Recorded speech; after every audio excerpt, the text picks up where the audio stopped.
¿Sabes cuándo? Ok. ¿Listo? Bueno, bienvenidos todos que nos acompañan el día de hoy en la última sesión de esta cuarta temporada. Obviamente Manuel y yo estamos súper agradecidos por todo el apoyo que nos han demostrado a lo largo de todos estos años y además por el apoyo hoy a Vicente, quien estará con nosotros compartiendo su trabajo. Aprovecho para hacer dos anuncios. Uno, que ya cerramos la convocatoria para el Congreso Repensando a Venezuela, Movimiento, Tránsito y Desplazamiento, que va a tomar lugar en persona exclusivamente en Cornell el próximo abril. Varios de ustedes enviaron presentaciones, así que les agradecemos mucho. Y bueno, ese será nuestro momento de culminación de este año de Repensando a Venezuela. Y luego también queremos invitarlos a, si alguno está interesado en presentar su trabajo en la quinta temporada, que esperamos que sea para el otoño del próximo año, por favor nos manden un correo, si conocen de alguien o saben de un trabajo que para ustedes puede ser interesante que tengamos por aquí, súper contentos de conversar y de recibir otras propuestas. Entonces con eso yo le paso el micrófono a Manuel, quien va a ser el moderador de hoy. Bien, gracias Irina. De nuevo, gracias a todos por acompañarnos todo en esta temporada y en las anteriores. Creo que el modelo de encuentro, de coloquio ha sido un éxito para todos, el poder conectarnos, encontrarnos, tener un sitio para conversar y encontrar estos trabajos, publicaciones, proyectos de investigación en curso. Creo que ha sido bastante importante por los comentarios que hemos recibido de los colegas, etcétera. Creo que eso nos anima a seguir y por eso ya estamos pensando en una próxima temporada. Así que, bueno, invitados todos. Sin más, vamos a entrar entonces en materia. Hoy tenemos con nosotros a Vicente Lecuna, a quien le agradecemos mucho su tiempo para presentar su trabajo en esta serie. Vicente va a presentar un trabajo llamado Ficciones Hospitalarias e Inhóspitas en Parque Central. Antes de dar la palabra a Vicente, cumplo con las presentaciones de rigor. Vicente es actualmente director del Departamento de Lenguas Modernas y Literaturas del John Jay College de la City University de Nueva York. Trabajó en Prodiseño y en la Escuela de Letras de la Universidad Central de Venezuela, donde fue director de la escuela entre 1997 y 2019. Es autor de La Ciudad Letrada en el Planeta Electrónico y editor de los volúmenes Meneses en Nuestros Caminos y La Venezuela de la Escritura. Bueno, no voy a relatar todos los sitios donde Vicente ha estado haciendo presentaciones y dando clases como profesor invitado, porque creo que la mayor parte de los que estamos hoy aquí sabemos de la trayectoria de Vicente, pero quizás sí valdría la pena mencionar que está ya cocinándose el próximo libro, cuyo título es Ficciones modeladoras y remodeladoras de Parque Central, que esperamos aparezca el año próximo. Así que bueno, lo que vamos a escuchar hoy es parte de ese trabajo. Así que bueno, muy contento, Vicente, te doy la palabra. Recuerdo a todos la metodología del encuentro. Vicente tiene una presentación de unos 15-20 minutos y luego abrimos los micrófonos para el intercambio, para la conversación. Así que bueno, muchas gracias, Vicente, bienvenido. Gracias, Manuel, súper amable esta invitación, y también gracias a Irina, a ustedes que bueno, que han logrado convocar esta comunidad de gente que piensa sobre Venezuela, esta comunidad desintegrada. Han logrado reintegrarla, ¿no? Y eso lo aprecio muchísimo, este foro, este lugar de encuentro. Bueno, quiero contarles rapidito que este proyecto nació de una inquietud distinta a Parque Central en sí, alrededor del 2014, ¿no? Recuerdan el año 14, ¿no? En Venezuela. Me preocupaba muchísimo el tema de la violencia y lo estaba como revisando a través de la literatura, ¿no? El cine, y me interesaba como pensar el tema de la violencia como algo, o sea, que la peculiaridad de la violencia venezolana, digamos, si la ponemos en relación con la violencia, digamos, colombiana, de la guerra y el narcotráfico, la mexicana del narcotráfico y el feminicidio, la centroamericana de las pandillas, la del Cono Sur de las torturas, los desaparecidos, y la de Estados Unidos del racismo. O sea, pensar, bueno, digamos, en todo ese gigantesco contexto, cómo era o cómo se representaba o cómo se estaba escribiendo y haciendo cine sobre ese tema. Entonces, bueno, en algún momento, en un congreso de LASA, presentando sobre un cuento de Lucas García,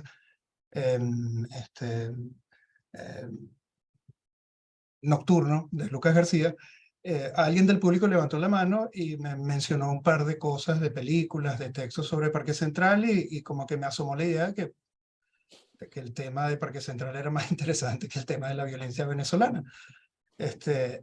Y bueno, tuvo razón, ¿no? Esa persona fue Javier Guerrero, que le agradezco que haya visto este libro antes de que yo me lo hubiera imaginado. Y bueno, ya está listo y está, digamos, si todo sale bien, saldrá pronto, ¿no? Bueno, en el corazón de este proyecto, creo que, digamos, viéndolo ya desde el otro lado, de haberlo terminado, creo que ya hace una pregunta sobre el tema de la ficción, ¿no? ¿Qué es lo que pensamos que es ficción? ¿Qué es lo que consideramos que es ficción? Y en relación, por supuesto, a Parque Central, ¿no? Y digo esto porque, digamos, la primera parte de mi trabajo es sobre todo sobre publicidad y folletos publicitarios, anuncios publicitarios, spots de televisión que combinan digamos, la idea de la publicidad con el noticiero de mentira, ¿no? Donde el Estado hace propaganda de sus obras, ¿no? De lo que está haciendo el Estado venezolano, ¿no? Todo ese primer paquete de mi trabajo, que es lo que llamo ficciones modeladoras, tomando un poco el término de la arquitectura, ¿no? De modelación y remodelación, normalmente no sería considerado ficción, ¿verdad? ¿No? O sea, incluso si nos ponemos como clásicos, digamos, desde un punto de vista kantiano, ni siquiera sería exactamente arte, ¿no? Porque, bueno, tiene este propósito de vender algo, ¿no? De que la gente comprara un local comercial o un apartamento en Parque Central. En algún momento leí los trabajos de Beatriz Colomina sobre arquitectura, publicidad, sobre todo el libro de los rayos X, ¿no? La arquitectura de los rayos X. Y bueno, como que conseguí una manera de pensar este tipo de artefactos como ficciones, ¿no? Como, digamos, elaboraciones en torno a objetos imaginarios, como diría Gerard Ginet, eh, a pesar o al lado del hecho de tener este carácter, digamos, concreto y de tener el objetivo, ¿no? De querer vender algo, ¿no? Entonces, bueno, esos materiales los imagino en mi libro como ficciones que hizo el Estado venezolano, y en esas ficciones creó una clase media muy peculiar, muy venezolana, muy de los años 70, una clase media digamos, con muchísimo poder adquisitivo, digamos, con una serie de servicios y comodidades gigantescas, y todo en un mismo lugar, en un mismo entorno, en una especie de ciudadela completa, ¿no? Siempre cuento que la gente bromea cuando entrevisto personas que conocen este tema, que dicen que, bueno, que Parque Central solamente le falta un cementerio para ser una ciudad completa, ¿no? Que digamos que todo lo demás está de alguna manera incluido en Parque Central, ¿no? Esa clase media además aparece o surge o la inventa, ¿no? La inventa el Estado a través de esta ficción, modeladora, muy cerca del centro de Caracas, ¿no? Que eso también me parece peculiar, me parece interesante, ¿no? O sea, digamos, no es este tipo de proyecto del suburbio digamos que impactó tanto el urbanismo en esa época, ¿no? De las personas que se van del centro hacia otros lugares, que por supuesto en Caracas también lo tenemos, sino más bien un movimiento como inverso, ¿no? Una especie de regreso de una clase media, por supuesto, nueva, original, al centro de la ciudad, ¿no? Y eso también me llamaba mucho la atención. También hacia el final del trabajo me di cuenta que esa ficción incluye, o digamos, tiene como centro una serie de ideas sanitarias, higiénicas, eh, también muy peculiares, pues, o sea, que forman parte de la historia de la arquitectura moderna, nacen del corazón de la arquitectura moderna, ¿no? De esta idea de la habitación, de la casa, del edificio, que emula o que recoge un poco el espíritu del hospital, ¿no? El espíritu del sanatorio, ¿no? De un espacio limpio, iluminado, ventilado, en el que no puedan prosperar las enfermedades, ni los insectos, digamos, ni ratones, ni animales peligrosos, lo que llamamos alimañas, ¿no? En general, ¿no? Y esto parece muy destacado en todos esos folletos de esas primeras ficciones modeladoras. En algunos de los materiales que les pasé lo pueden leer en los textos. Se hace mención directamente de que, bueno, aquí no habrá ratones, insectos, bichos, que esto será limpio, será ventilado, será higiénico. El ruido no será una molestia porque tenemos aire acondicionado central y las ventanas están cerradas todo el tiempo, ¿no? Una especie de burbuja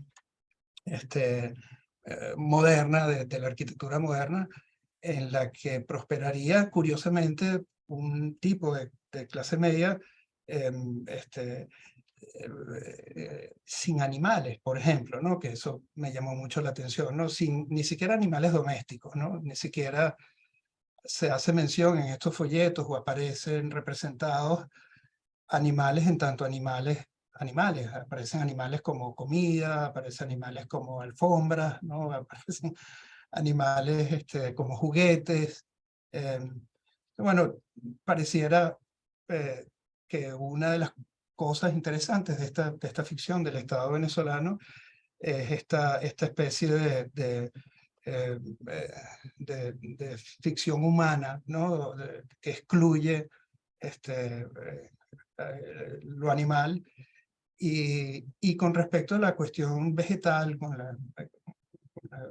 eh, por supuesto que aparece, y aparece súper destacado, los jardines, la jardinería de Parque Central es increíble en su diseño original. Sin embargo, como ustedes saben, los que conocen Parque Central, no hay ni siquiera un solo metro de superficie que esté directamente conectada al suelo, ¿no? O sea, todo está, digamos, metido dentro de un gigantesco cubo de cemento, desde los sótanos hacia arriba, ¿no? Bueno, eso como por un lado, tengo también, además de estos materiales que nacen del Estado, de un Estado que propongo que es una especie de, como un narrador, ¿no? Como nos está echando un cuento, y ese cuento que está echando es sobre algo que no existe, ¿no? Que es algo que el Estado se está imaginando, y bueno, y de alguna manera existió al final, ¿no? Por supuesto, ¿no? Además de estas cosas del Estado, hay publicidad, digamos, de productos, hay un spot fantástico de Malta Caracas, que recordarán los que tienen mi edad. Sale un chico saltando en Beijing y en medio de Parque Central, y abajo está una chica tomando Malta Caracas. La chica es una de estas famosísimas del Club de los Tigritos, que no me acuerdo ahorita cómo se llama, que terminó siendo, por supuesto, esposa de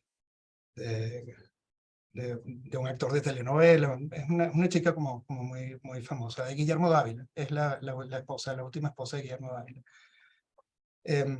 Y en esas cosas de la publicidad hay una de Pepsi también, que salen personas bailando en el tope de una de las torres de oficina. Se celebra algo parecido, se imagina algo parecido, una especie de comunidad limpia, plena, completa, ventilada, iluminada, fantástica, ¿no? Una especie de vida perfecta. Y además de esto, por supuesto, los eslogan publicitarios hablan de esto, ¿no? O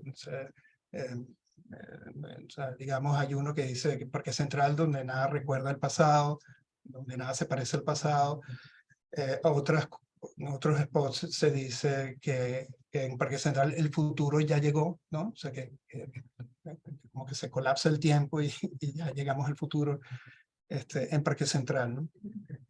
Recientemente en Caracas, Marcos Jiménez, un exalumno de la Escuela de Letras, que trabaja en la Fundación Gego, que investiga temas parecidos, me dice que encontró una entrevista con Sofía Inver, en la que ella se adjudica ese eslogan. O sea, ella inventó el eslogan de un nuevo modo de vivir en Parque Central, donde nada se parece al pasado, que el futuro ya llegó. O sea, digamos, toda esa especie de ideología o de ficción del Estado venezolano la inventó Sofía Inver.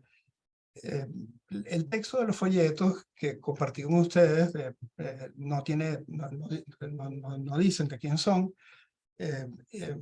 pero bueno, el rumor es que eran el segundo esposo de Sofía Inver, ¿no? De Carlos Rangel, que es una cosa también como curiosa, que no ha podido desentrañar todavía, pero el hecho de que Sofía se adjudique a sí misma ese eslogan me hace sospechar que es cierto, pues, que detrás de ese folleto, de esa ficción del Estado venezolano, estuvo Carlos Rangel, que bueno, como ustedes saben, es como no sé cómo lo definirían ustedes, pero bueno, es el intelectual venezolano de derecha, digamos, importante, ¿no? Relevante, influyente. Sí. Bueno, eso sería como el lado A de mi trabajo.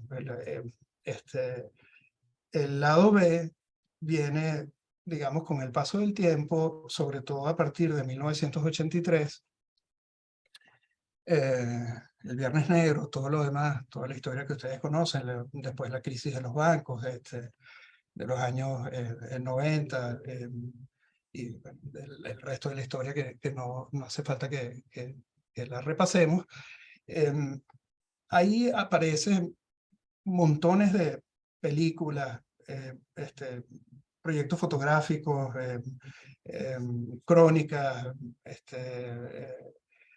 que tienen que ver como Parque Central, y que ya no es el Estado el que lo está narrando estas nuevas ficciones, sino bueno, son personas particulares, escritores, cineastas, artistas, poetas, que hablan de Parque Central. Y me encontré un volumen importante, pues, de trabajos que tenían a Parque Central como lugar, ¿no? Como lugar para imaginar, ¿no? Algunos de esos textos son los que compartí con ustedes, y que me encantaría que cuando yo me calle, pues conversemos de algunos de esos textos, ¿no?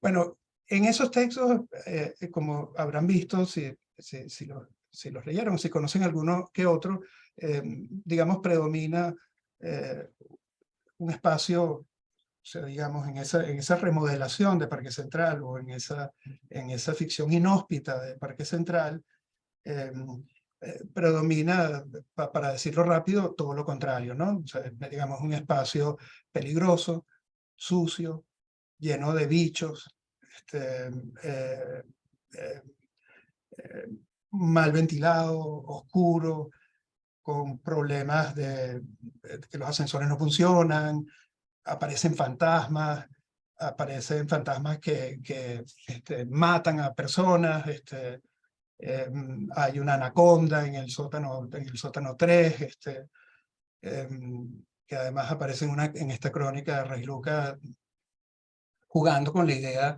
de que es cierto, ¿no? Que esa anaconda estuvo ahí, ¿no? Que realmente que no es solamente una leyenda urbana. Aparecen leyendas urbanas, por supuesto, algunas de ellas fundamentadas, como suele pasar, en algunas noticias espantosas. Por ejemplo, la leyenda de la bailarina que aparece en el ascensor, que descuartizada, nace de una noticia de un feminicidio súper importante que ocurrió en Parque Central, que aparece tanto en la leyenda urbana como en el cuento genial de José Balsa. Es una chica que su pareja o su expareja, que además es su jefe, y además en una oficina que tienen en Parque Central, en un lugar que en realidad es un apartamento reconvertido en oficina, bueno, la asesina y la descuartiza y deja, digamos, los restos botados en una carretera cerca de Caracas, ¿no? La fotografía que les mandé es de Ángela Bonadíez, o Bonadíez, ¿no? Bonadíez. Es una fotografía genial donde aparece un carro absolutamente desvencijado al lado de un carro que no está desvencijado, y como en ese ojo como genial de ella, ¿no? Que se da cuenta que en esos espacios, en esos sótanos horrendos, oscuros de Parque Central, convive, digamos, la vida con la muerte, una al lado de la otra, lo que sirve con lo que no sirve, lo abandonado con lo que no está abandonado, eh, incluso como restos de probables crímenes, con la vida cotidiana normal de una especie de clase media. Entonces, bueno, por supuesto, puesto de esta manera así un poquito rápido, pareciera, y bueno, creo que es pues un proyecto un poquito esquemático, digamos, en ese primer entusiasmo, en esa primera parte en la que hablo de que el Estado nos está echando ese cuento, ¿no? Está haciendo esa ficción con Parque Central. Eh, es una ficción festiva, ¿no? Hospitalaria, amable, limpia, todo lo que dije antes. Y en estos otros casos, estas otras, estoy hablando además de lo que he mencionado, de poemas, es realmente un corpus grande. Aparece esta especie de infierno, ¿no? De crisis o de caos o de colapso de esa fantasía, de esa ficción del Estado venezolano de los años 70, ¿no? Bueno, eso es así como rapidito mi proyecto. Estoy bien de tiempo y ya llegué a los 20 minutos. Llegué a los 20 minutos. ¿Estás bien, Vicente? Bueno, sí, exacto, acabas de llegar a los 20 minutos, pero no sé si querías mostrar algunas de las imágenes o las quieres mostrar luego cuando comencemos a conversar. Bueno, Ya no hay aquí. si quieres, o sea, les muestro, a ver, compartir un segundito. Esta imagen es la que les comentaba de Ángela Bonadíez. ¿La pueden ver? Sí, perfecto. Oh, que además tiene una cosa, a ver si así. Ven que acá hay una pantaleta, ¿no? Sí. Bueno, en este caso, el carro no está desvencijado completamente, pero está sucio. O sea, un carro que no han usado en muchísimo tiempo, un carro que no está siendo usado cotidianamente al lado de este otro carro que se ve, que bueno, que se usa todos los días. En su serie fotográfica aparecen escenas equivalentes constantemente, ¿no? Carros incendiados al lado de carros que no están incendiados, carros abandonados, rastros de incendios que parecen fotografías como de forenses, ¿no? O sea, como que hubo una especie de crimen que ella recoge en su fotografía como una especie de periodista, ¿no? O de fotógrafa científica, ¿no? Recopilando evidencias de una especie de desastre, decadencia y todo lo demás, ¿no? Pero bueno, si quieren lo dejo aquí y comenzamos a conversar y bueno, después les puedo mostrar alguna otra cosa. Listo, buena idea, Vicente. Bueno, muchísimas gracias por la presentación. Estaremos, o estoy yo al menos, con muchísimas ganas de ver lo que va a ser ese libro. Si quieres, no sé, Vicente, si dejas de compartir la pantalla para que podamos ver. Sí, perdón. Ahí está. Está muy bien. Bien. Pues quien tenga alguna pregunta o quisiera hacer alguna intervención puede levantar la mano o utilizar también el chat. Por aquí está Raquel. ¿Puedes abrir el micrófono, Raquel? Hola, ¿qué tal, Vicente? Qué fascinante tu proyecto, tu libro, porque ya no es un proyecto, es un libro que está listo. Me encanta el contraste entre lo que tú llamas tu lado A y tu lado B, la idea de lo que fue la ficción de Parque Central y luego las otras ficciones, digamos, distópicas de Parque Central. Me gusta mucho el tema porque yo viví en Parque Central y cuando hablaste de el modo como se vendió Parque Central, lo reconozco. Mi madre compró un apartamento en Parque Central cuando yo ya estaba en la universidad y en efecto había como esa imagen de que estabas viviendo como una especie de ciudadela del futuro. Yo vivía en el edificio Moedano, en el piso 17. Y ver las imágenes de Parque Central, o sea, no solo las imágenes que se han publicado en la prensa y todo, sino también creo que he visitado una sola vez a Parque Central después de que me fui de Venezuela, pero caminar por los pasillos y ver cómo están los sótanos y ver cómo Parque Central se ha convertido en esa especie de elefante blanco destruido, es muy, muy impresionante. Además ver las imágenes como por ejemplo cuando hubo el incendio en la Torre Este, que parecía como estuviera uno viendo una película de esas de acción en la que se destruye una ciudad.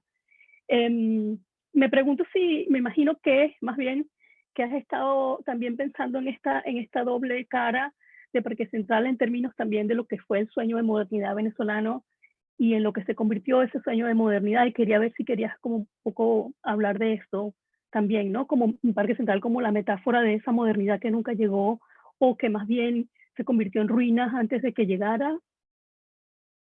Claro, sí, ese incendio es en el 2004 y fue muy impresionante, pues, por supuesto, ¿no? O sea, un edificio gigantesco quemándose como una especie de gigantesco fusible de la ciudad, era realmente conmovedor, ¿no? Y bueno, la reparación de ese edificio tomó unos 10 años, no se sabe qué pasa ahí, es un misterio, pues, o sea, yo no sé qué funciona ahí pero bueno, hubo una inversión muy grande de dinero para renovarlo y es muy interesante que no se haya caído, ¿no? Esto es algo que siempre, digamos, los arquitectos, las personas que trabajan con este tema, destacan bueno, fue un incendio muy fuerte que derritió las columnas de metal de Parque Central y sin embargo no se cayó porque tenía como un sistema de columnas de metal y también de concreto armado que logró resistir, pues es un caso como muy peculiar. Bueno, yo creo que esa ficción que inventó el Estado venezolano se volvió realidad, pues, o sea, existió y existe hasta un punto raro, un punto gris, una modernidad venezolana plena, y este caso, pues, o sea, lo demuestra, ¿no? Es mi postura, pues, es lo que yo pienso. Yo sé que en otras ocasiones, y bueno, en mi mismo libro, discuto la otra forma, digamos, más fuerte de ver la modernidad venezolana como una fachada, como algo que realmente nunca fue, que realmente nunca cuajó, que es un barniz que está arriba de otra cosa que no es moderna, ¿no? Como una especie de maquillaje. No, sí, fachada quizás la mejor palabra, y que detrás de esa fachada eh, había, digamos, una realidad que no era moderna, ¿no? Hay muchas personas que sostienen esto, quizá la que más me interesa es Sandra Pinardi, que ha trabajado el tema y con la que yo no estaba de acuerdo. Eh, pero bueno, digamos, en los materiales que yo encontré parecieran, en estas ficciones que yo encontré, parecieran dar cuenta de que eso sí ocurrió, eso sí pasó. O sea, sí hubo durante unos años una forma de vida en una cápsula, por supuesto, ¿no? Una cápsula grande, sin embargo, una forma de vida con, digamos, costumbres, maneras, recursos, prácticas plenamente modernas y con un componente importantísimo de libertad, ¿no? De, eh, eh, famosísimo que Parque Central fue uno de los lugares de cruising gay de la ciudad, por ejemplo, ¿no? En su momento, ¿no? O sea, digamos, fue un espacio en el que algunas cosas que eran perseguidas o que eran prohibidas o que ocurrían, ¿no? Y ocurrían de manera como cotidiana y se normalizaron, pues, ¿no? Em, el otro lado de eso es, bueno, esto, digamos, esta segunda parte, este lado B, que muestra un desastre, pues, o sea, la pesadilla que vino después de este sueño, ¿no? Em, y yo no quisiera, o no lo hago en mi libro, llegar a la conclusión de que bueno, que llegó esta pesadilla o esta ficción inhóspita, ¿no? De Parque Central, porque lo otro fue falso, porque lo otro fue un barniz. Me gusta pensar ambas desde el punto de vista de la ficción, porque me libera un poquito de tener que decir cosas con las que no estaría cómodo, ¿no? O sea, pero entiendo que es muy tentador porque las evidencias son como muy fuertes, ¿no? O sea, tienes este espacio luminoso, bello, y de repente tienes monstruos, fantasmas, criminales, anacondas, cucarachas, bichos, inundando un espacio. Por ejemplo, también miro que ese sueño del Estado moderno venezolano tenía problemas, ¿no? O sea, por ejemplo, cuando digo que está como centrado en el humano y excluye a los animales, o incluso la misma idea de concebirse como una cápsula, ¿no? O sea, como que vas a ser de clase media, vas a vivir en el centro de Caracas, pero vas a estar en una cápsula, digamos, desconectado de tu entorno o conectado de maneras bueno, que hagan fácil o que no problematicen esa relación. O sea, es un sueño que fractura la historia de la ciudad, fractura el pasado, ¿no? Se propone como una especie de tabula rasa, ¿no? En donde, digamos, todo lo que es anterior es abolido, ¿no? Y todo lo que es el entorno también queda abolido, ¿no? Entonces, bueno, cuando digo que es un sueño moderno, no digo que es necesariamente un buen sueño moderno, sino bueno, que tiene sus problemas, ¿no? Y bueno, lo que sí es que no sé si haya una relación de causalidad entre eso y lo que viene después, pero bueno, sin duda esas otras ficciones propongo, ocupan este lugar que el Estado abandona. O sea, hay un momento donde el Estado eh, abandona la ciudad, abandona el país, abandona todo. Pues, ¿no? Es curioso, en alguna parte del libro digo que ese momento compagina, digamos, el final de la llamada Cuarta República con la Quinta República, ¿no? O sea, digamos, hay en ambos casos el Estado se va retirando, o va colapsando o va desapareciendo, y en esos espacios que va dejando abiertos, que va dejando en blanco, comenzamos a ver que son ocupados por emprendimientos privados criminales o bueno, de muchas formas, ¿no? Una cosa sorprendente en estos cuentos, bueno, en realidad no es sorprendente, ¿no? Pero es que el Estado casi no aparece, ¿no? O sea, como interlocutor o como referencia, o sea, no hay policía, no sé, no hay bomberos, no hay esas estructuras que solemos pensar que tienen que ver con el Estado, ¿no? Sino que, bueno, que hay bandas de autodefensa, hay fantasmas, o sea, hay inseguridad, no hay colegios, no hay universidades, los colegios son transformados en cárceles. ¿Recuerdan esa escena de Secuestro Express, ¿no? De que en el penthouse de uno de los edificios tienen escondida a la chica que secuestran, ¿no? Y es un colegio, ¿no? Es un colegio, y parece un colegio de primaria, de niños pequeños, ¿no? Hay juguetes, y creo que hay unos niños jugando por ahí y todo, ¿no? En la escena, ¿no? Era Perdona que te originalmente una interrumpa. guardería. Ah, sí. Era una guardería. Ahí está. Era una guardería. Mi sobrino mayor iba a esa guardería. No puede ser. Vicente, Sí. tenemos gente que quiere hacer preguntas o intervenir. Quizás te interrumpo para darle la palabra. Bueno, en orden está Oriel Benavides, luego Fabiola y Juan Pablo en tercer lugar. Oriel, si quieres abrir tu micrófono. Gracias, Manuel. Y gracias, Vicente, por este trabajo tan chévere y tan interesante.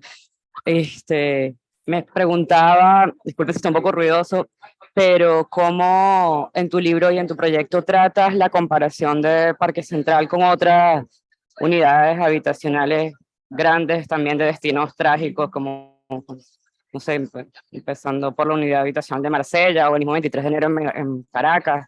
Creo que respondiste un poco en lo que estabas elaborando anteriormente con el asunto especista, segregativo, quizás algo también con la datación, ¿no? Porque no sé cuántos superbloques se construyeron en los 70, pero bueno, me da mucha curiosidad saber cómo lo llevaste, cómo lo trabajaste. Gracias. Lo trabajé no tanto como hubiera querido, pero por supuesto hago algunas comparaciones. O sea, y hay algunas diferencias interesantes, ¿no? O sea, por ejemplo, el 23 de enero, en algún momento, buena parte del 23 de enero logra privatizar el condominio, que es muy interesante, ¿no? Porque Parque Central nunca pudo, ¿no? O sea, digamos, bueno, Raquel nos puede contar eso, ¿no? Pero yo hablo de que el Estado es el que hace esta ficción porque, aunque hay digamos, un lado obviamente privado en este proyecto, ¿no? Una contratista que hizo un proyecto, que ganó un dineral, etcétera. Es el Estado el que vende, promociona, administra los condominios, ¿no? O sea, la propiedad. Es curioso que eso al final no sé muy bien en qué terminó, pero que el 23 de enero tenga esa diferencia es algo notable. El proyecto, la otra diferencia importante es que Parque Central está pensado para la clase media, ¿no? No está pensado para clases populares. Entonces, bueno, en la retórica eso aparece constantemente, ¿no? Y digamos, si uno mira el libro de Alejandro Velasco, por ejemplo, sobre el 23 de enero, o sea, cómo el Estado también habla a través del 23 de enero, pues le habla al pueblo, ¿no? O sea, y a un pueblo que quiere modelar de una manera, que quiere modernizarlo, acoplarlo a ciertas costumbres higiénicas modernas populares, ¿no? En este proyecto de Parque Central, la gran diferencia es que cuando el Estado se refiere a las personas que van a trabajar o van a vivir en Parque Central, usa una palabra distinta, ¿no? Una palabra muy de clase media, usa la palabra gente, ¿no? La gente tal cosa, la gente tal otra, la gente, como dicen, bueno, no es exactamente el pueblo. Con lo de Le Corbusier y todo este asunto, bueno, es muy importante pensar que, bueno, que Le Corbusier quería hacer algo así en París, ¿no? Y no lo dejaron, por supuesto, ¿no? O sea, él quería hacer una intervención urbana gigantesca en el centro de París, tumbar un buen pedazo y construir algo absolutamente y radicalmente moderno. Esa ambición de Le Corbusier, que se reproduce digamos, en toda la arquitectura moderna, sí ocurre en países del tercer mundo, ¿no? Bueno, la bibliografía suele decir que, bueno, que ocurre, digamos, precisamente por el tono autoritario de muchos gobiernos del tercer mundo, bueno, que son capaces de hacer lo que les dé la gana, pues, ¿no? Y no importa a nadie, y pueden votar un gentío de una parte de la ciudad y construir una cosa radicalmente nueva, ¿no? El ejemplo clásico latinoamericano es Tlatelolco, ¿no? El proyecto Nonoalco Tlatelolco de Ciudad de México. En Brasil también hay cosas parecidas, pero digamos que mi trabajo no va mucho por ahí. Lo que sí me sorprendió un poco es que el concepto completico de Parque Central, o sea, esta idea de una ciudad completa, digamos, cerca del centro de la ciudad, es bastante peculiar. O sea, no es, digamos, hay cosas parecidas, pero el 23 de enero no es eso completamente, ¿verdad? O sea, tiene una iglesia, tiene algunos servicios, por supuesto, ¿no? Pero el grado de complejidad de lo que está involucrado en Parque Central es mucho más grande, ¿no? Vamos a darle la palabra a Vicente Fabiola.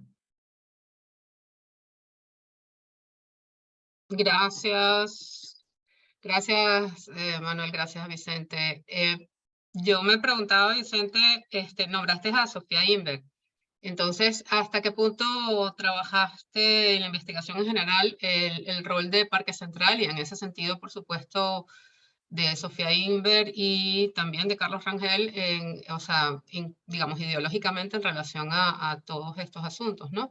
Porque hay algo que sin yo ser especialista en la historia de ese museo, sí hay algo que está allí muy presente siempre y se menciona mucho cuando se habla del Museo de Arte Contemporáneo de la historia, es que comenzó como con un concepto muy avanzado y bueno, sabemos que es uno de los primeros museos de arte contemporáneo de este lado, bueno, de ese lado del continente.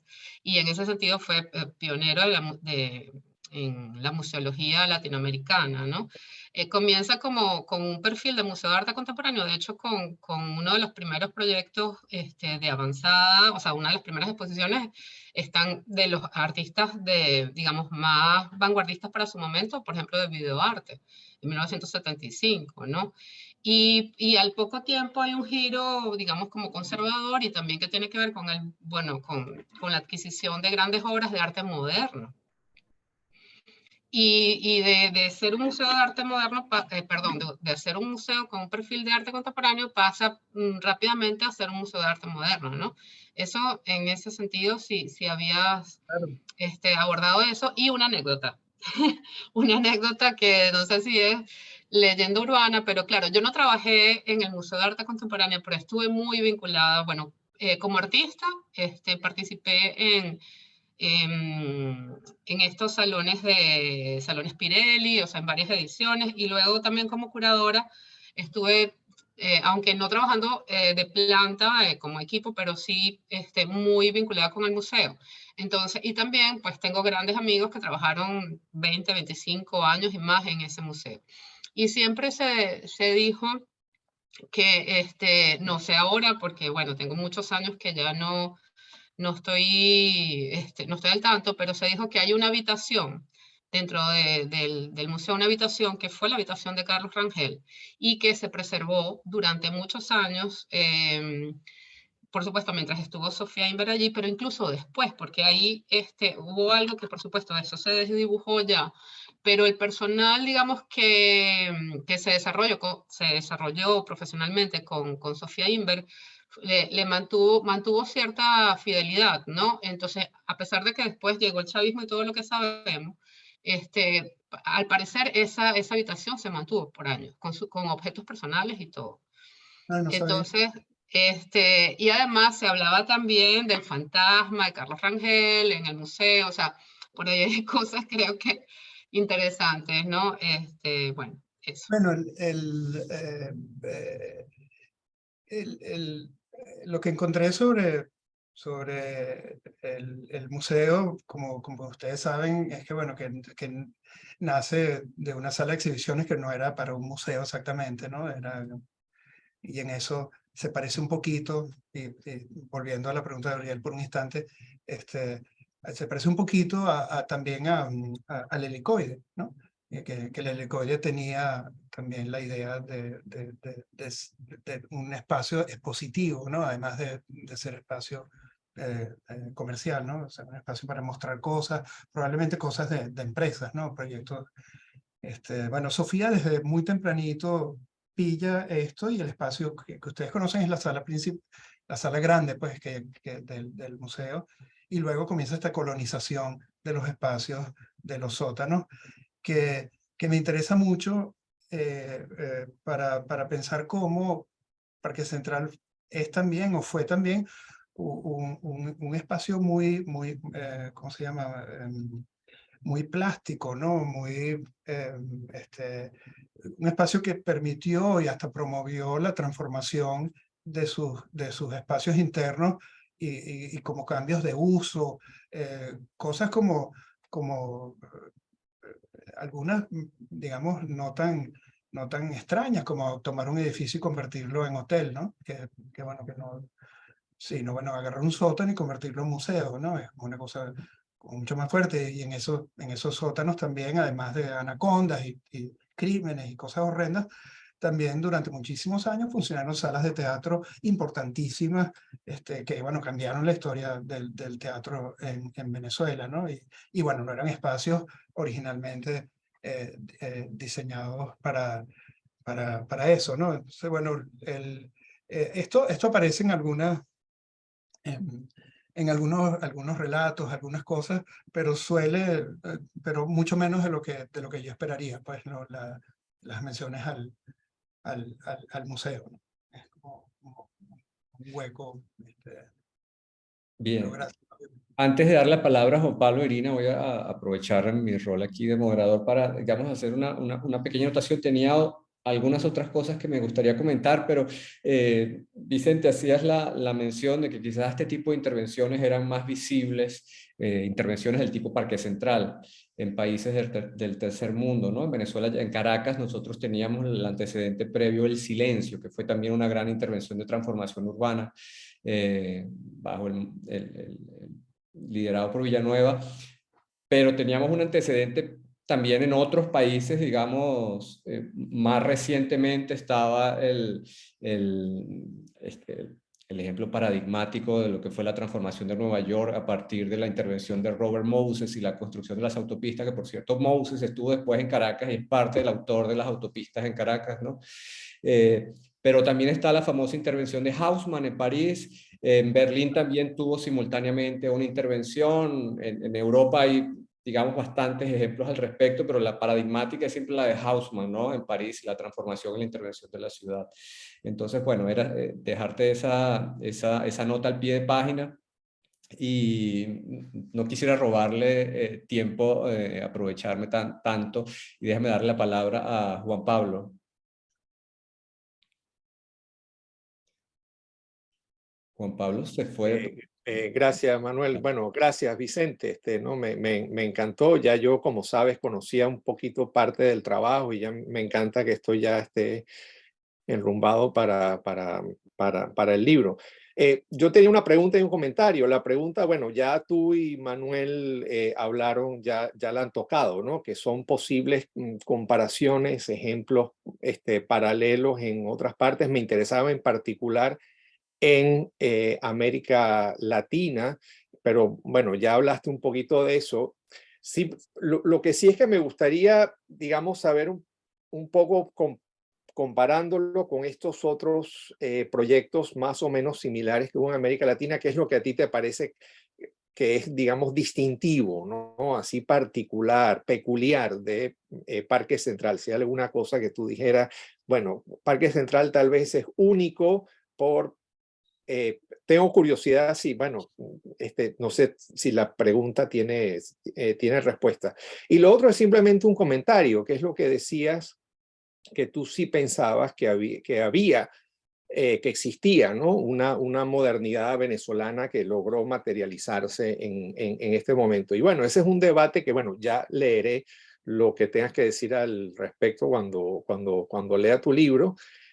Pero me parece que es un debate que es importante porque toca un debate, digamos, más amplio y más también que genera y que ha generado genera y va a seguir generando más pasiones, que es el debate sobre si hubo o no hubo una institucionalidad democrática en Venezuela entre el 58 hasta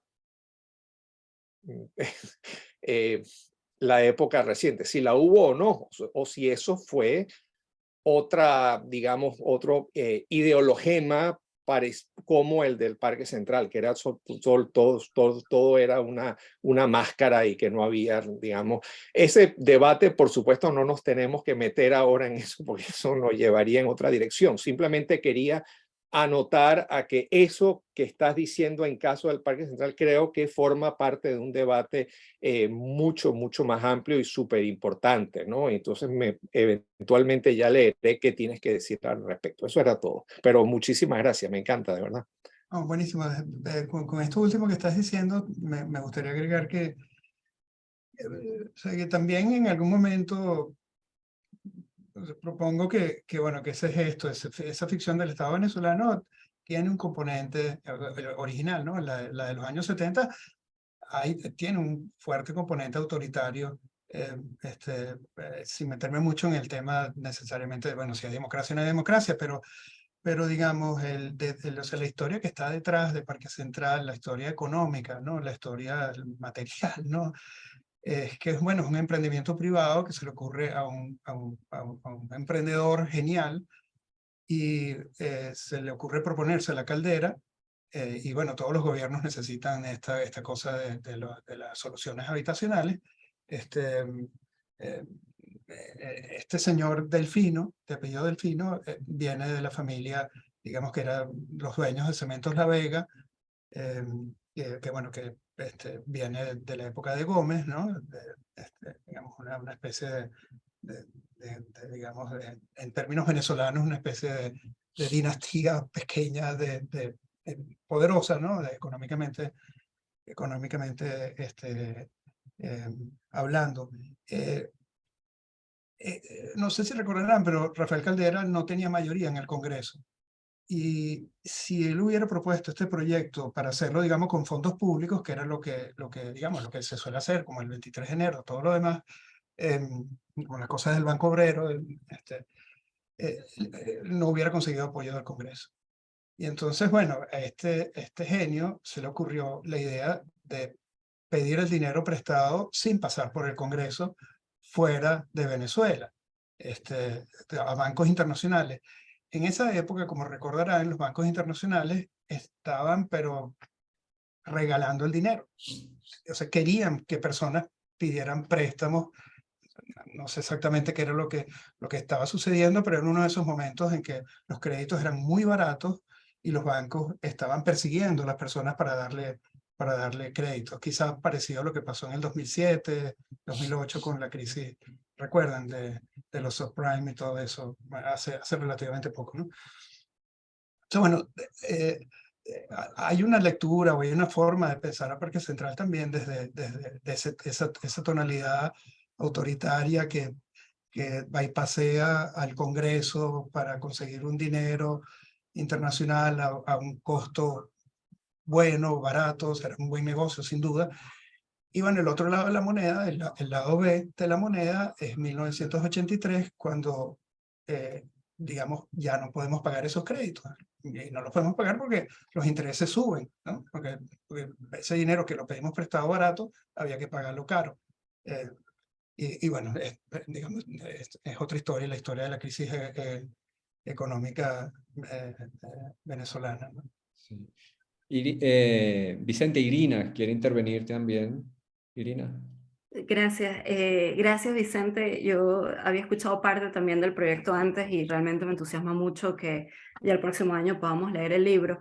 Mi pregunta de hecho estaba un poquito relacionada con lo que mencionaba Juan Pablo, pero más en el sentido conceptual de esto que tú estás llamando ficciones modeladoras, porque cuando mencionaste la parte A de tu proyecto y la parte de los grafitis y posters, etcétera, material publicitario, obviamente pensé en el texto de Lisa Blackmore de Modernidad Espectacular, Spectacular Modernity, claro que es durante la época de Pérez Jiménez, pero me pregunto si ese concepto que ella plantea ahí es un concepto que continúa o sirve o no en este periodo de los post-1970, sobre todo por esta vena ideológica, pero también como una especie de lenguaje promocional del Estado que se ve incluso desde antes. Entonces eso era una cosa. Y la otra que quería preguntarte era que, pensando un poco en el texto de Arraiz, Luca, que mandaste, como él describe este momento de espectáculo y horror en un vértigo de 40 pisos, esa idea, o sea, me pregunto cómo conceptualizas o piensas quizás en los puntos de roce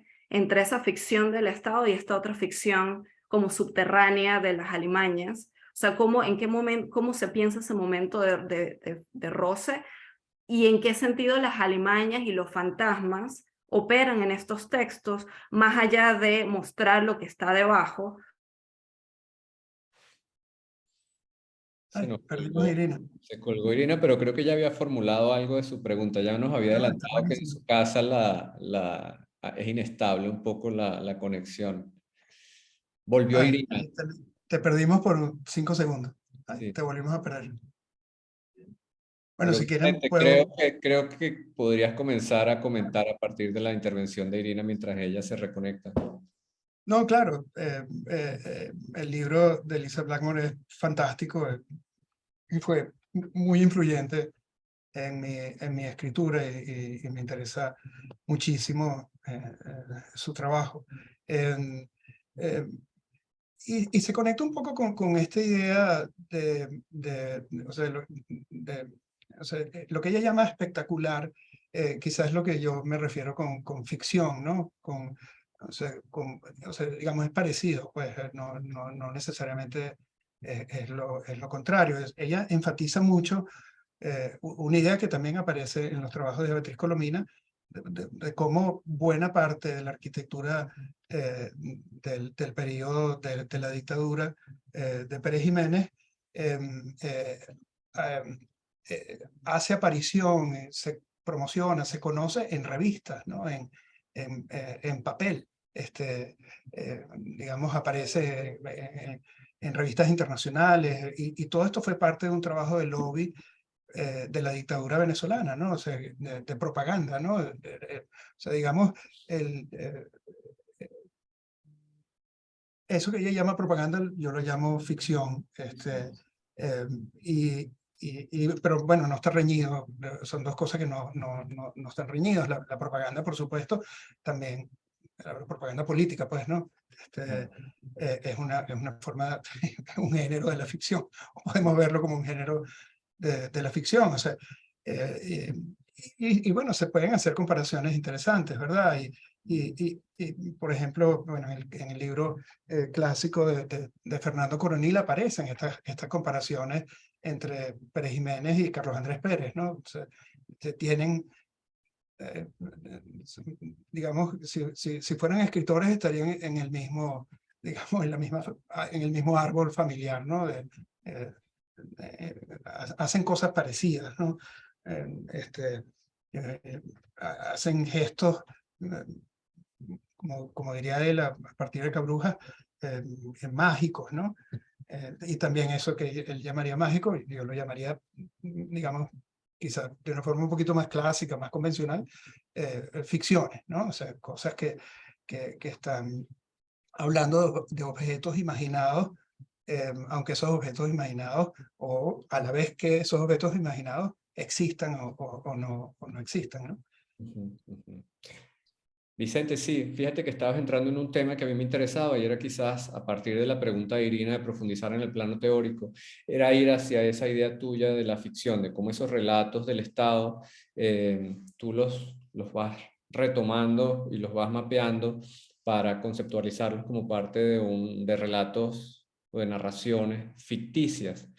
A pesar de que tú mismo nos has planteado una tesis con la que yo concuerdo, de que, bueno, el país había vivido ya hacia ese momento cerca de 40, 50 años, así ya casi cuando se inaugura en los 80, no recuerdo exactamente la fecha de inauguración de Parque Central, pero creo que coincide con el Teresa Carreño, que es en el 83, y que coincide con el crack, además, económico, ¿no? Pero el país venía de vivir prácticamente medio siglo de expansión económica y de expansión educativa, social, de servicios, etcétera. Entonces, tú vas un poco a contrapelo de la tesis de que ese desarrollo, para no entrar en el debate de la modernidad, había sido una ficción, sino que había sido una realidad. Y sin embargo, entras aquí en el tema formulando el esquema, las narraciones de Parque Central, las narraciones publicitarias como parte de una ficción, ¿no? A mí me parece, por el contrario, no por el contrario, a mí me parece muy interesante que existieran esas diferentes dinámicas en términos de la promoción de lo popular y simultáneamente de la promoción de sectores de clase media. Me parecía que era parte de la dinámica del país, un país que estaba creciendo en clase media, al menos hasta finales de la década del 70, y me parecía incluso natural que hubiera sectores privados como Delfino u otros, precisamente beneficiándose de esa expansión económica y generando proyectos para sectores de la clase media, ¿no? Que era fundamentalmente quienes se posicionaban o quienes adquirían esos apartamentos en Parque Central. Entonces era un poco, perdón que tenía tantas cosas, pero no quise intervenir en las distintas fases, pero por una parte era el tema de la teorización sobre la idea de ficción, de cómo desarrollaste un poco más eso, quizás me interesaba ir allí, y ese contraste entre las dos tesis, entre modernidad fallida, modernidad fachada, con el cual yo tengo bastante problema también, porque creo que fueron 50 años de crecimiento incuestionable y que generaron una cantidad de proyectos, formas de vida, prácticas, dinámicas, desarrollos culturales, proyecciones, etcétera, del cual Parque Central es como una especie de laboratorio final, me parece allí. Posteriormente, incluso con su vecino, el Teatro Teresa Carreño, el Ateneo de Caracas, esa pequeña zona.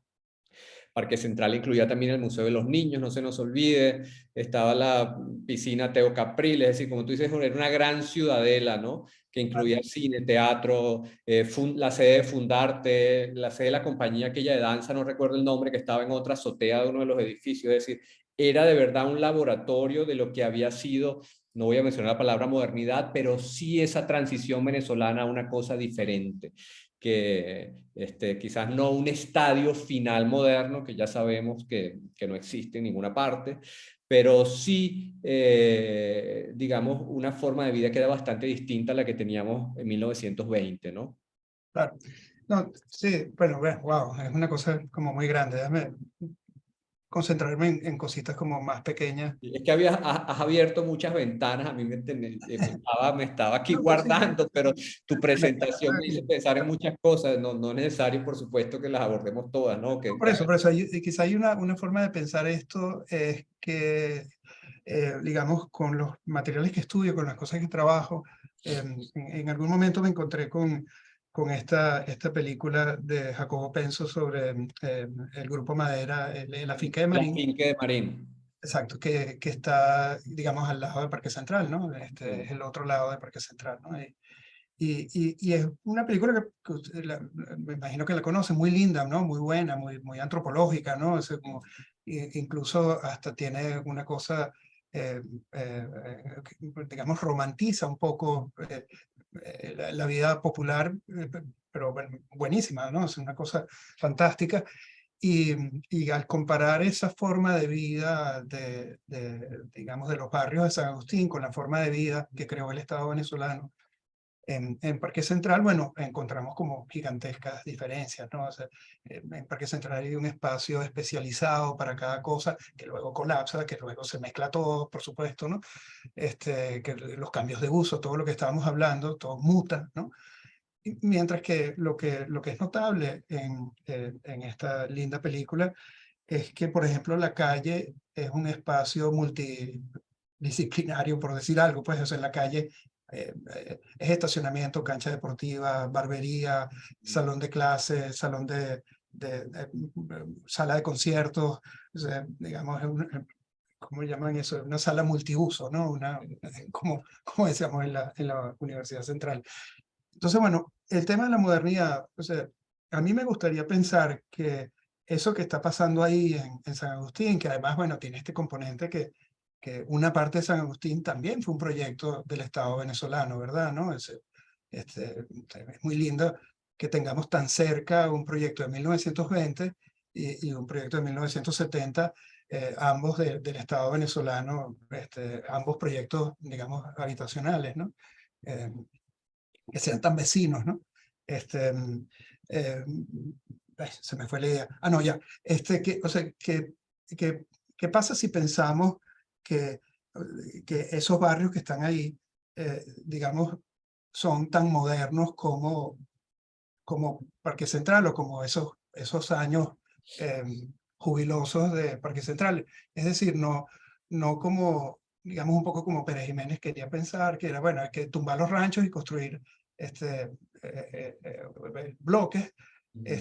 Bueno, creo que en los años 70 también querían hacer algo así, por supuesto, sin duda, pero bueno, no lo lograron, sino bueno, que eso que uno ve en esa película, o sea, esos personajes que hablan de su historia, cómo vienen de Barlovento a Caracas buscando una forma de vida mejor, cómo se identifican con la música afrocaribeña, son como unos historiadores, es fantástica, ¿no? Es una película muy linda, ¿no? Es una película muy un poco muy una pedagógica contrahistoria, también, sí. ¿no? O sea, cómo se usan estos instrumentos, qué significan, de dónde vienen, y varios tipos de instrumentos. Es una película realmente fantástica. O sea, como eso que está operando ahí, que de dos maneras como tan distintas, ¿no?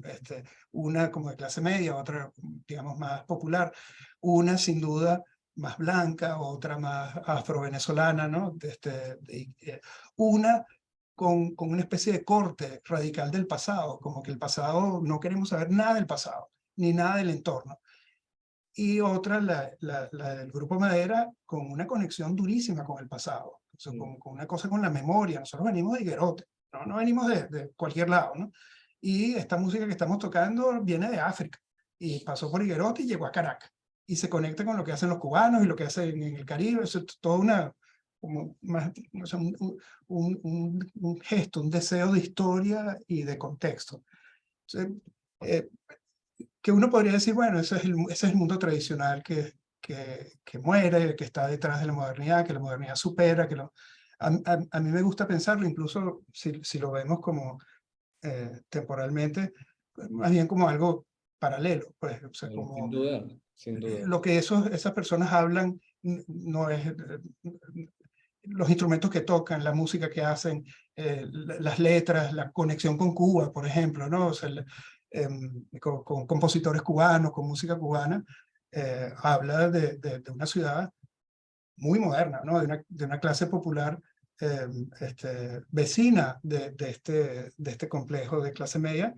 una clase popular moderna, no una clase popular antigua, tradicional o colonial. Lo interesante de ese proyecto, tal cual como tú los mencionas, es que esto está ocurriendo simultáneamente en el otro lado de la autopista, ¿no? Es decir, son historias tal cual Exacto. paralelas, que mientras se está levantando Parque Central, si uno tira la mirada hacia atrás, y de hecho fue toda la vida de Parque Central después, una vez que los edificios cobraron vida, en el cual buena parte de esos sectores de San Agustín y el Conde se incorporaron también a esa ciudadela hipermoderna, ¿no? Es decir, Bueno, hemos hecho parte integral, no solo como sector que alimentaba el área de los servicios, sino también que hacían vida, y quienes íbamos, yo fui, bueno, creo que quienes vivimos en Caracas, ir a Parque Central era ir a esa cápsula, ¿no? Que hoy en día es como una especie de Blade Runner, pero en sus inicios era eso, era ir a una ciudad de los supersónicos, ¿no? Exacto.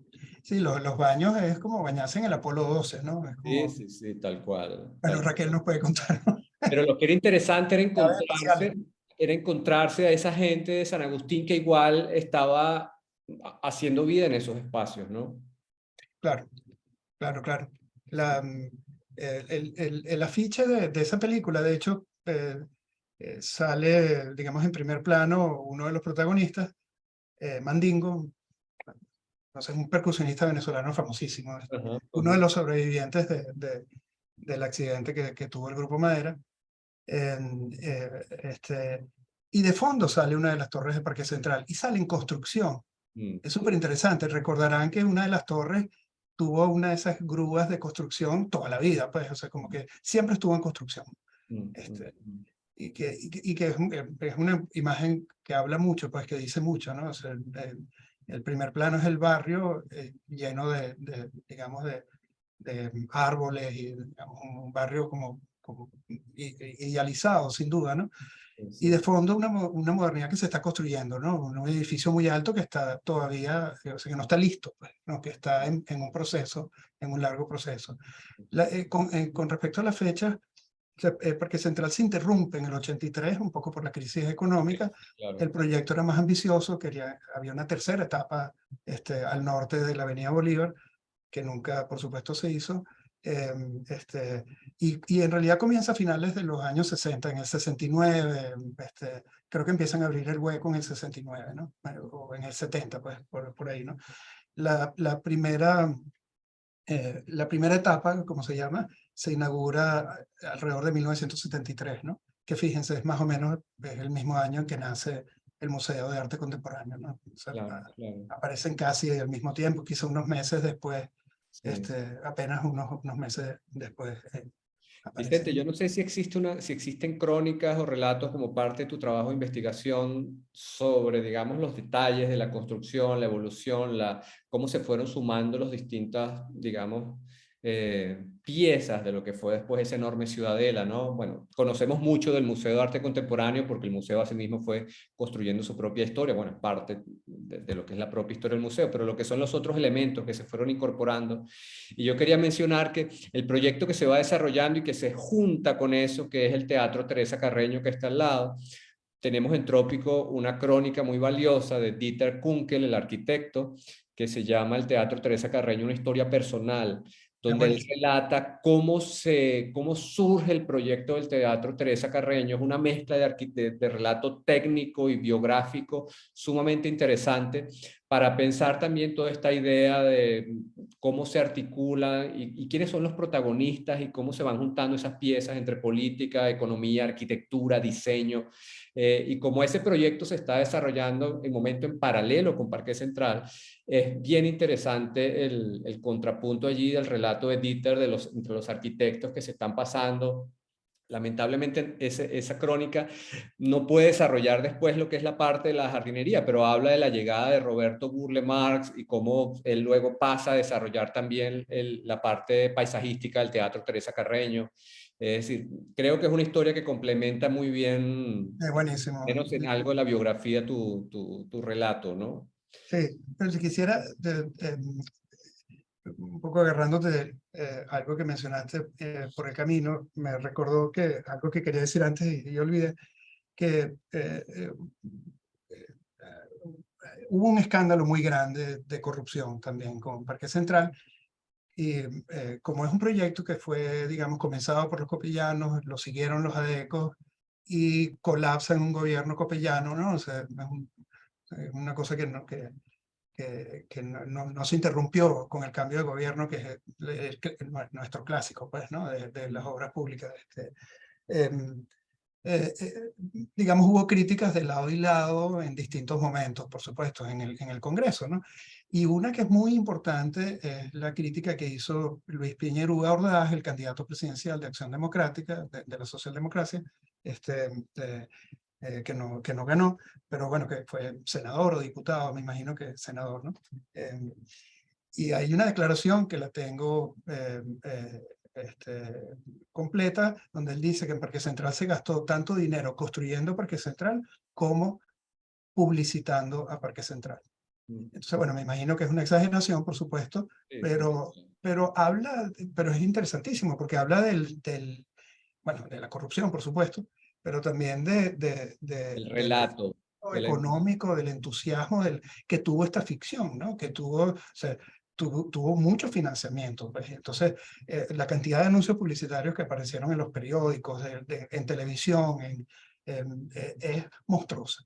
O sea, digamos, y habla de esa cantidad de dinero que estuvo invertida en publicidad, ¿no? En promoción, hasta el punto de que tú puedes llegar a sospechar que, bueno, que se estaban tumbando los reales, pues, con la excusa de construir este discurso sobre Parque Central, esta ficción sobre Parque Central. Y es interesante con el Teatro Teresa Carreño, en ese documental que tú dices, en ese texto que tú dices, que es una especie de trampa de la misma oficina que hizo Parque Central, del escritorio de arquitectos Fernández Shaw, Ciso y Asociados, que es un grupo muy grande, ¿no? Son unos 40, 50 arquitectos. Que hubo ¿cómo se llama? Hubo un concurso público para construir el Teresa Carreño, y ellos se postularon, pero se postularon a escondidas, ¿no? O sea, no se postularon diciendo somos Ciso, Shaw y Asociados, porque bueno, ya les había tocado hacer Parque Central y digamos, lo hicieron a escondidas y les dieron la concesión. O sea, digamos, detrás del Teresa Carreño está digamos, las mismas personas que hicieron Parque Central, y se nota, ¿no? La conexión es evidente, ¿no? Y bueno, es fantástico, por supuesto, ¿no? Buenísimo. Vicente, creo que ya vamos llegando hacia el final. Tenemos ya aquí donde yo estoy, la 1:21. No sé si tienes alguna otra cosa. ¿Hay alguien? Bettina quiere intervenir. No sé si, Bettina, si tienes una intervención breve, así le damos a Vicente la palabra para que podamos ir cerrando. Sí, es breve, y sobre todo por ahí luego, Vicente, nos podemos escribir. Porque bueno, hola Vicente, qué bien ver que por ahí se está concretando el trabajo de tantos años. Y en verdad tengo como una observación, una pregunta, una inquietud metodológica que tiene que ver con que un poco todos estos estudios sobre cultura urbana están, bueno, apoyados en las narraciones, y tú utilizas la palabra ficción como un concepto central.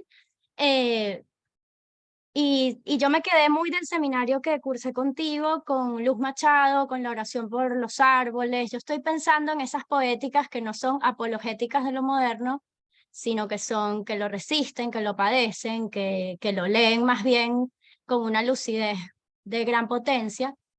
Pero encuentro como cierta dificultad para integrar este tipo de trabajos que son por ahí poéticos directamente, o sea, para integrar la poesía como materia historiográfica en general en los estudios de cultura urbana.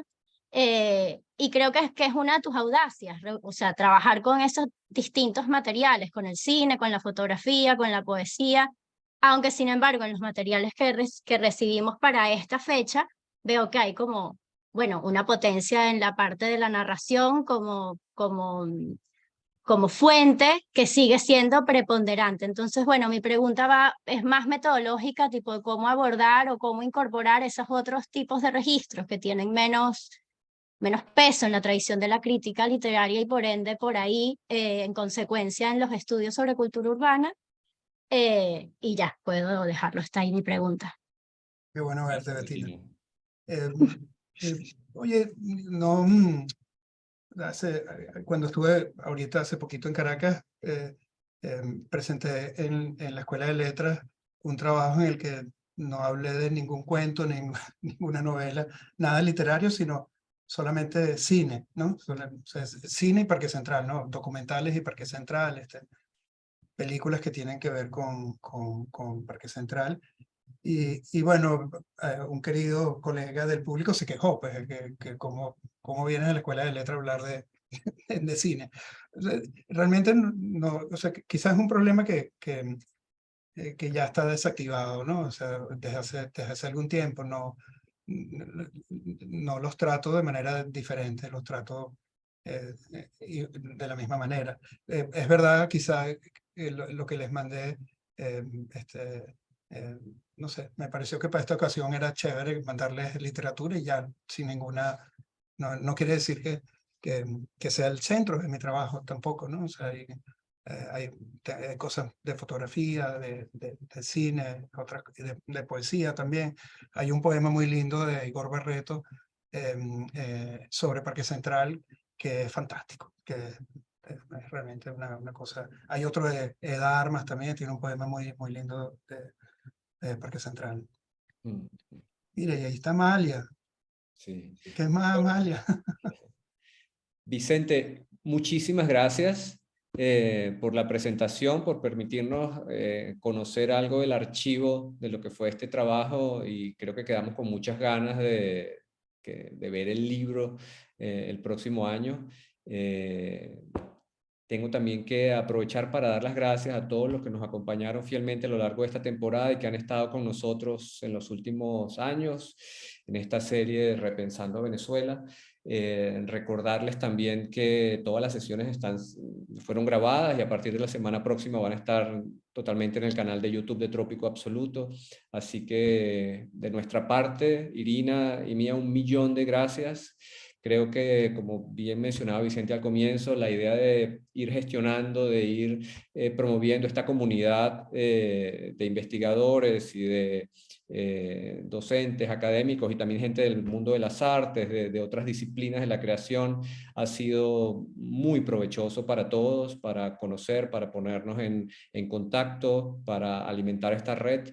Así que yo, por mi parte, estoy sumamente satisfecho, muy contento. Junto a Irina lo mencionamos permanentemente, así que, bueno, muchísimas gracias a todos y ojalá en la próxima temporada podamos seguir encontrándonos por aquí. No sé si, Irina, si quisieras comentar algo.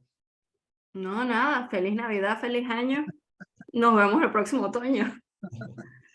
Y Muchísimas gracias, Vicente. Gracias, Chao. Manuel. Gracias, El Irina. próximo otoño para los que están en el norte, la próxima primavera para los que están en el sur como Betina. Sí. Un abrazo para todos y nos vemos pronto. Ojalá quienes vayan a Cornell en abril podamos encontrarnos allí, personalmente darnos un abrazo y seguir conversando. Vicente, 1.000.000 de gracias. Gracias, Manuel. Buenísimo. Muchas gracias por la Un invitación. abrazote. Chao, gracias. Chao, chao. Manuel, si quieres parar el recording o nos quieres ver a todos